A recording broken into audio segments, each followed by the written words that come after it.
Hello mga amigo-amiga, kakatapos ko lang gumawa nito, rice dumpling.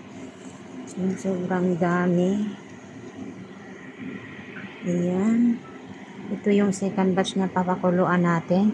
At mayroon na tayo ditong pinakuluan. Ayan. 2 hours to siya pakuluan mga amigo-amiga.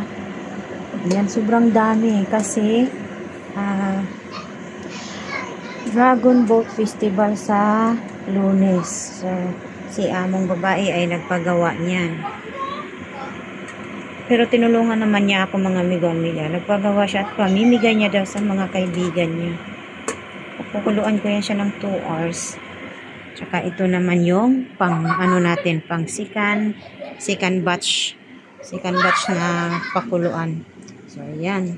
Mayroon siyang sa loob niyan. Ito siya ay sweet dumpling to siya. Ang laman nito ay ang lotus bean paste at saka red bean paste yan siya.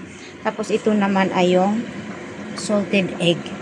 Salted egg na may karne, na may mushroom, na may dried scallop at saka dried shrimp. Ayan. 2 hours yan siyang pakuluan natin mga amigo-amiga. So, yan lang mga amigo-amiga. Salamat sa panunood. Thanks for watching.